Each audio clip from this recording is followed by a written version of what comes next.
सबको कनेक्ट कर दो, सब सबको कर दो, अपने आप आ जाएंगे। क्योंकि बीच में से किसी की समझ में कोई थ्योरम आती भी नहीं है, इसीलिए आधी वीडियो के लिए तो कोई दिक्कत नहीं है सबको।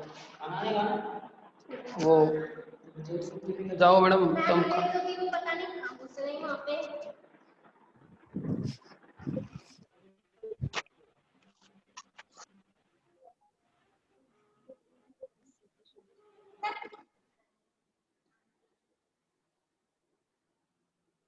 तो इसका कन्वर्सली आप समझेंगे, विलोमतः, विलोमतः में हम क्या है, जेड पी को एक पूर्णांकीय प्रांत लेकर के चलेंगे।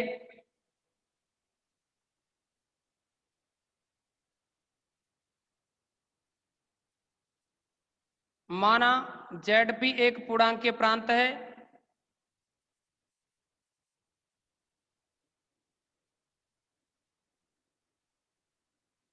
देखो इसमें ये पूर्णांकीय प्रांत है, तो फिर पूर्णांकीय प्रांत की जो कंडीशन है वो है इकाई सहित, क्रमन्वय और शून्य भाजक रहित और वलय। तो इसका मतलब हम ये कह सकते हैं कि जेड पी शून्य भाजक रहित तो होगा, तब जेड पी शून्य भाजक रहित वलय होगी। और अगर जेड पी शून्य भाजक रहित वलय होगी तो फिर शून्य भाजक की जो कंडीशन होती है उसको हम लिख सकते हैं, अर्थात x, y belongs to Z P implies x dot P Y is equal to 0। देखिए x y जेड पी के एलिमेंट हैं, तो इनका गुणन 0 तभी होगा या तो x इज इक्वल टू 0 या y इज इक्वल टू 0, ये कंडीशन बनेगी। इसमें x इज इक्वल टू 0 या y इक्वल टू 0 आपने लिखा, तो हमें जो सिद्ध करना है वह ये है, पहले तो आप लेके चले p अभाज्य है, अब हम क्या करेंगे कि p अभाज्य सिद्ध करेंगे। पहले p को अभाज्य लेकर चले, लेकिन अब हम क्या करेंगे, p को अभाज्य सिद्ध करेंगे। हमें सिद्ध करना है कि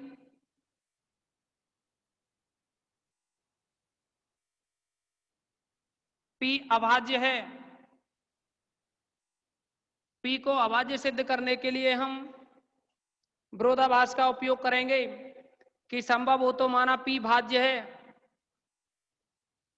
इसे सिद्ध करने के लिए हम विरोधाभास का उपयोग करेंगे।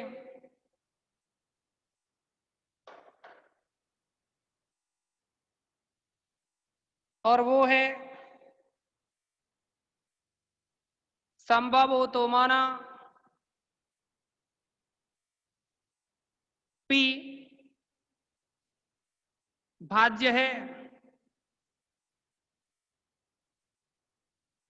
p को भाज्य लेके चल रहे हैं, अगर p भाज्य है तो इसका मतलब है कि इसके गुणनखंड हो सकते हैं, और गुणनखंड हो सकते हैं तो माना p बराबर p1 इंटू p2, यानी p भाज्य है तो p के दो गुणनखंड, एक p1 है दूसरा p2 है। जहां ये जो p1 है समझेंगे कि p भाज्य है, यहां अगर p भाज्य है का मतलब है कि p के गुणनखंड हो सकते हैं, माना 2 3 है इसके गुणनखंड, और 2 3 है इसके गुणनखंड, तो आप देखेंगे कि इनका जो मान है 2 3 का मान इस p से तो कम ही होगा, अर्थात 2 3 को हम p1 p2 कह दें, इसको p1 इसको p2 नाम दें, तो p1 का जो मान है और जो p2 का मान है वह p से तो छोटा ही होगा, लेकिन 0 से बड़ा होगा, 0 के बराबर नहीं होगा। इसमें ये 0 के इक्वल नहीं होगा, यह 0 के इक्वल नहीं होगा।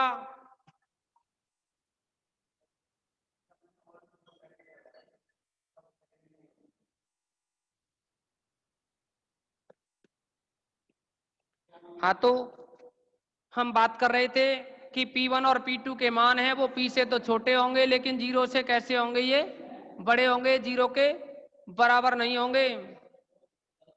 ये जीरो के बराबर इसलिए नहीं होंगे क्योंकि ये जीरो के बराबर इसलिए नहीं होंगे क्योंकि P के फैक्टर P1 P2 हैं, P1 P2 हैं।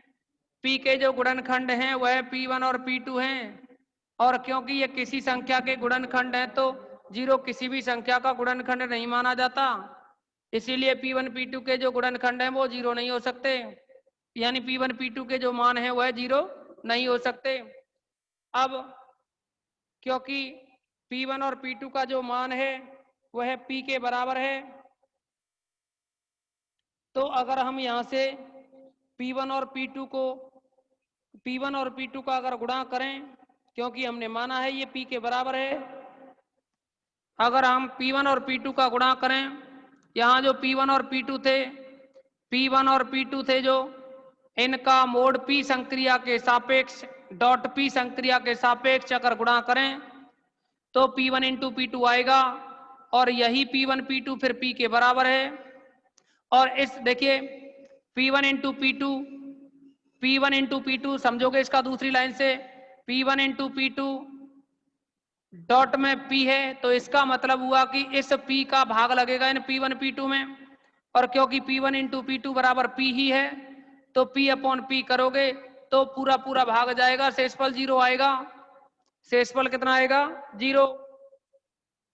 अब आपने देखा यहां कि P1 इंटू P2 करने पर शेषफल जीरो तो आ रहा है, P1 इंटू P2 करने पर शेषफल जीरो तो आ रहा है। और दूसरी बात, पूर्णांकीय प्रांत है तो शून्य भाजक रहे तथा शून्य भाजक रहे तथा अर्थात x dot P Y equal to zero था, तब या तो x जीरो या y जीरो। और आप देखेंगे कि P1 और P2 का जो गुणन है वो जीरो है, और ZP है वह पूर्णांकीय प्रांत है अर्थात शून्य भाजक रहित है। तो हम ये कह सकते हैं कि तब या तो ये P1 जीरो होगा, और इस कंडीशन से x dot P Y equal to zero है ना, शून्य भाजक रहते हैं तो x dot P Y equal to zero, तब या तो x जीरो होता है या y जीरो। लेकिन यहाँ देखेंगे P1 P2 का जो गुणन है वो जीरो है, तो इसका मतलब हुआ कि या तो P1 जीरो होगा या P2 जीरो होगा, क्योंकि शून्य भाजक रहित दे रखा है, तब या तो P1 जीरो या P2 is equal to zero, जो कि विरोधाभास है। जो कि क्या है, विरोधाभास, क्योंकि P1 और P2 के मान जीरो है ही नहीं, P1 और P2 के मान तो इस जीरो से कैसे हैं, बड़े हैं। तो हम यहां कह सकते हैं जो कि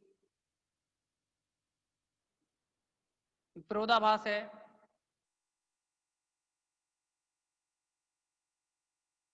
तब हमारी परिकल्पना की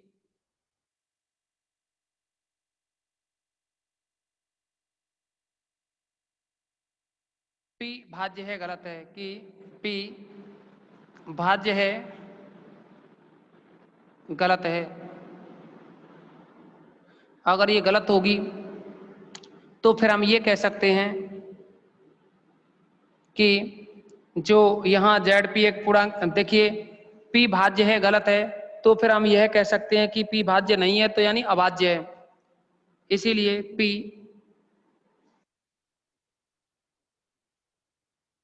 P अभाज्य होगा।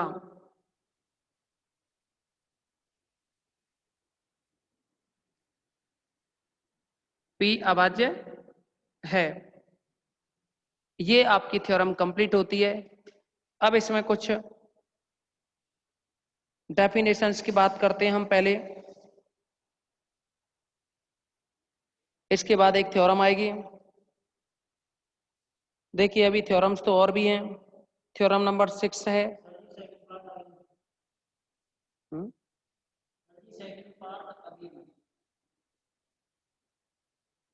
रिपीट करना है क्या भाई? देखिए रिपीट कर देते हैं। ZP एक पूर्णांक प्रांत है, समझेंगे, ZP एक पूर्णांक प्रांत है, तब ZP शून्य भाजक रहित होगा, क्योंकि पूर्णांक के प्रांत की कंडीशन होती है कि वह इकाई सहित होता है, क्रमन में होता है और शून्य भाजक रहित होता है। तो यहाँ ZP एक पूर्णांक के प्रांत है, तब ZP शून्य भाजक रहित वलय होगी। हमने इसमें क्रमन्वय का और इकाई सहित का जिक्र नहीं किया है, जिसकी जरूरत थी हमने केवल उसी का जिक्र कर दिया है कि शून्य भाजक रहित वलय होगी। शून्य भाजक के लिए कंडीशन होती है अगर ZP के दो अवयव लें x और y और उनका अगर हम गुणा करें x y का p संक्रिया लगा करके और वो 0 हो, तब या तो x 0 होगा या y 0 होगा। ये कंडीशन होती है शून्य भाजक रहित की, यानी दो संख्याओं का गुणन 0 तभी होता है जब या तो पहली 0 हो या फिर दूसरी 0 हो। अब हमें सिद्ध करना है कि p अभाज्य है। आपने देखा यहाँ p अभाज्य है, इसको सिद्ध करेंगे। पूर्णांक के प्रांत लेकर के चले, पूर्णांक के प्रांत लेकर के चले इस समय, और इसे p को अभाज्य सिद्ध कर रहे हैं कि हमें सिद्ध करना है कि p अभाज्य है। और इसे सिद्ध करने के लिए हमने विरोधाभास का उपयोग किया, क्योंकि सिद्ध करने के लिए 3-4 मेथड होते हैं। उनमें से एक ये भी है विरोधाभास, कॉन्ट्राडिक्शन वाला। एक तो आप नॉर्मली पढ़ते हो कि LHS लेके RHS ले आओ या RHS लेकर के LHS ले आओ। एक होता है ये विरोधाभास से, और एक होता है आप LHS भी लेकर सॉल्व कर लो, RHS भी लेकर के सॉल्व कर लो। एक होता है आपका घटती आगमन सिद्धांत, उससे भी सिद्ध करते हैं।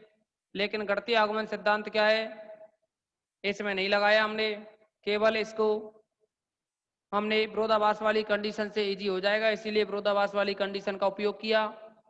हमें सिद्ध करना है कि p अभाज्य है, तो p को अभाज्य सिद्ध करने के लिए हम मान के चले कि संभव हो तो माना p भाज्य है, संभव हो तो माना p भाज्य है। इसे सिद्ध करने के लिए, क्योंकि p भाज्य है, इसका मतलब हुआ p के फैक्टर हो सकते हैं, यानी p के गुणनखंड संभव हैं। और p के अगर गुणनखंड संभव हैं तो इस p को मान लिया हमने एक p1 और दूसरा p2, दो गुणनखंड मान लिए p1 इंटू p2, जहां p1 less than p less than 0। समझें, अगर p के दो गुणनखंड हैं, हम ये कहें कि p का मान है 6 के गुणनखंड हो जाएंगे 2, 3, तो एक को p1 नाम दे दें, दूसरे को p2 नाम दे दें और इसको p नाम दे दें। एक को p1 नाम दें, दूसरे को p2 नाम दें, और p आपके सामने लिखा हुआ ही है।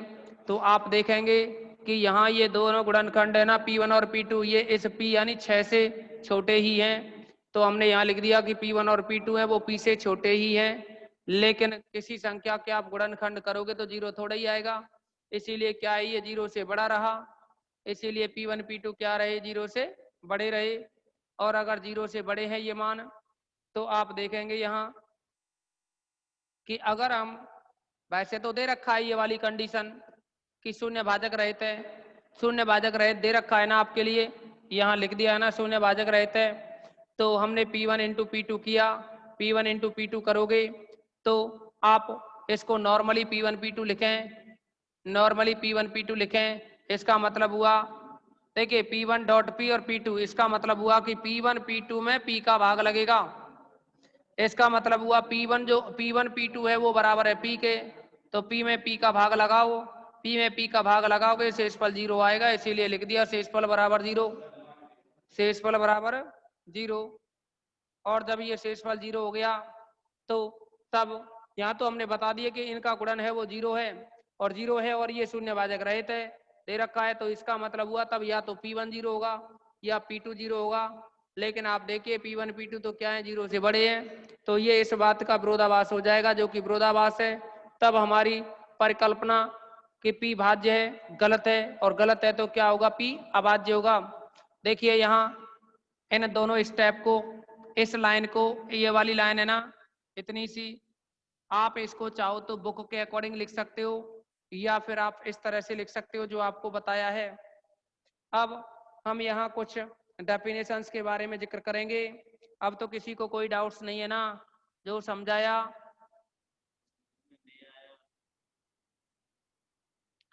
अब आप समझें इसमें कि कुछ डेफिनेशंस हैं और कुछ थ्योरम्स भी हैं।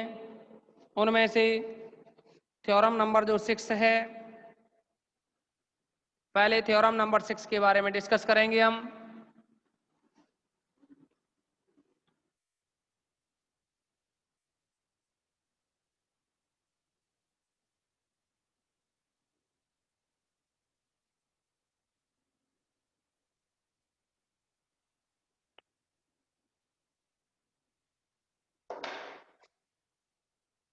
सिक्स नंबर की थ्योरम है, सिद्ध कीजिए कि प्रत्येक क्षेत्र एक पूर्णांकीय प्रांत है।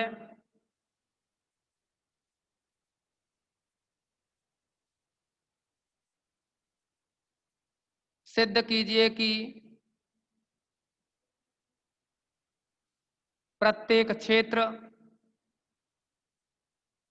एक पूर्णांकीय प्रांत है,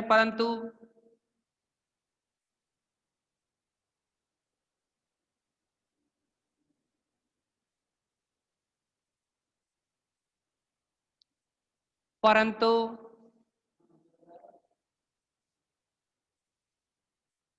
इसका विलोम सत्य हो आवश्यक नहीं है।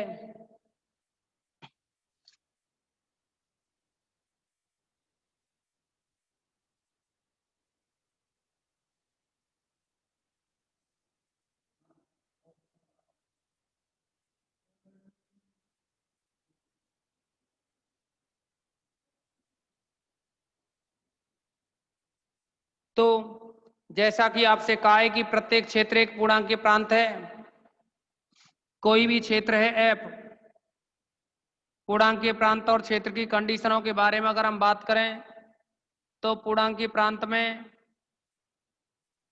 ये तो वलय होनी चाहिए। दूसरे नंबर गुणन के लिए एक तो तत्समक हो गुणन के लिए, दूसरा क्या है क्रमन्वय हो गुणन के लिए। तो पूर्णांकीय प्रांत के लिए यही कंडीशन होती हैं। एक और होती है थर्ड नंबर की शून्य भाजक रहित।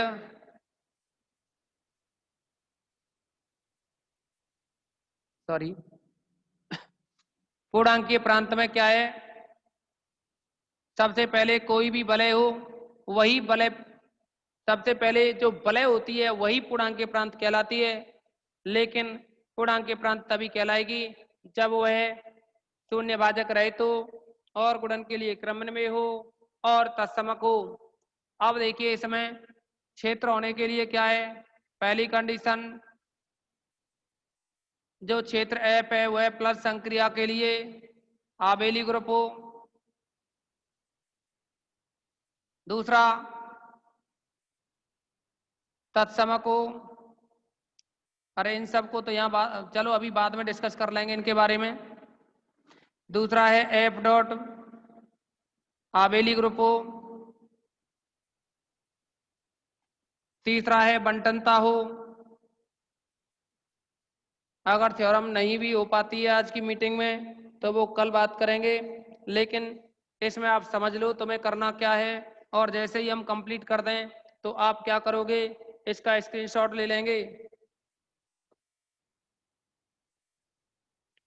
तो देखो इसमें कि कोई ये क्षेत्र के बारे में और एक पूर्णांक के प्रांत के बारे में हम यहाँ लिख रहे हैं।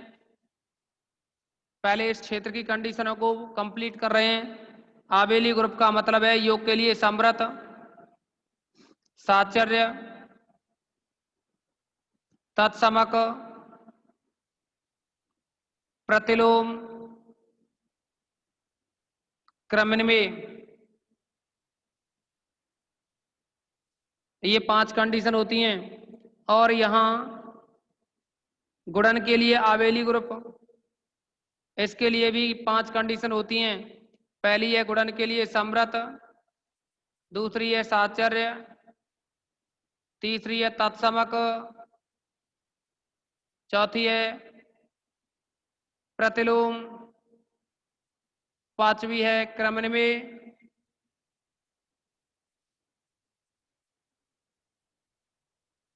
इसके बाद बंटनता। चलो बंटनता में तो इतना ही, लेफ्ट और राइट होते हैं बस। एक ये कंडीशन है बस बंटनता की। तो ये तो क्षेत्र की कंडीशंस होती हैं, लेकिन हम बात करेंगे पूर्णांकीय प्रांत की। लेकिन पूर्णांकीय प्रांत से पहले वलय की और चर्चा कर लेते हैं। वलय के लिए, योग के लिए समृत, साचर्य, तत्समक, प्रतिलोम और क्रमन्वय, ये तो होते ही होते हैं। और इसमें ये साचर्य होता है वलय के लिए।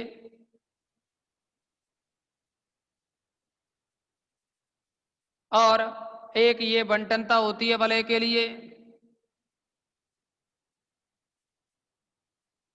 अब देखिए वलय के लिए इतनी सारी कंडीशन लिखा दी हमने। अब होता है एक क्षेत्र, सॉरी पूर्णांकीय प्रांत।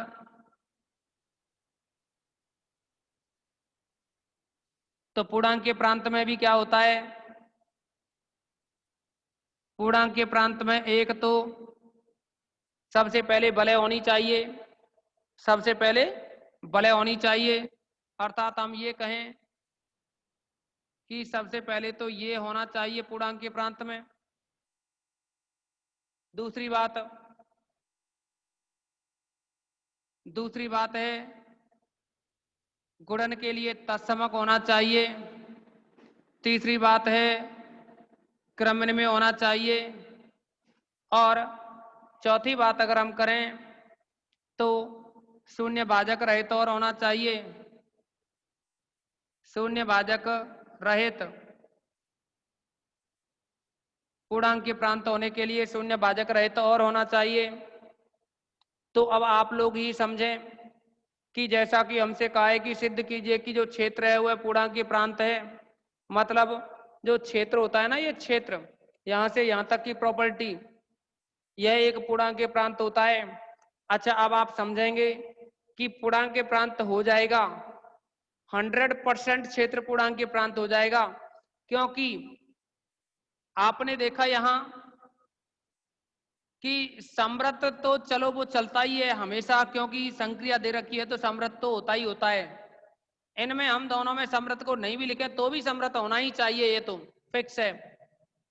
तो आप देखेंगे कि यहां क्षेत्र की जो प्रॉपर्टी है, जो वलय बना रही है, वो वलय बना रही है, वो पूर्णांकीय प्रांत में होती हैं। और इधर एक ये तत्समक बचता था और एक क्रमन में बचता था, ये 2 पॉइंट बचते थे। और पूर्णांकीय प्रांत में ये भी 2 शामिल हो जाते हैं। बस एक प्रतिलोम का कुछ नहीं है यहाँ जिक्र, प्रतिलोम का कोई जिक्र नहीं होता है वहां।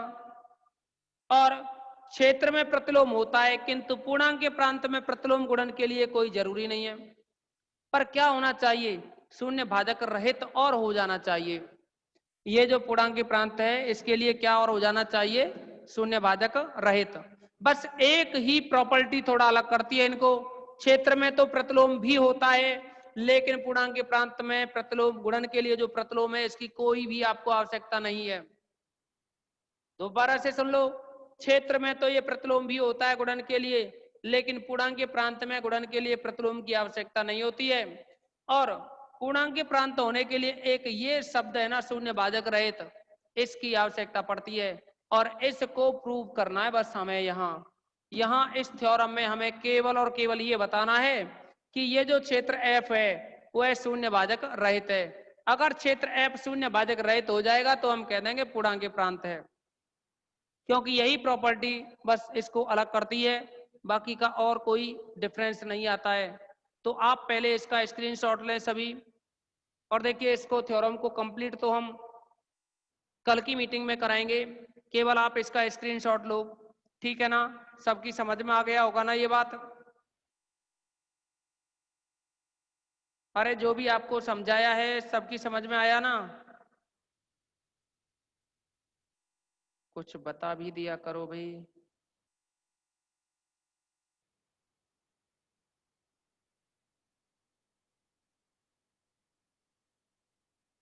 तो सुने, अब जो आपको समझाया है इसका स्क्रीनशॉट लें, काम आएगा। बाद में पढ़ोगे तो भी काम आता है थ्योरम्स में। इसका प्रूफ आपको कल समझा दिया जाएगा। ओके, इस मीटिंग में इतना ही रखेंगे।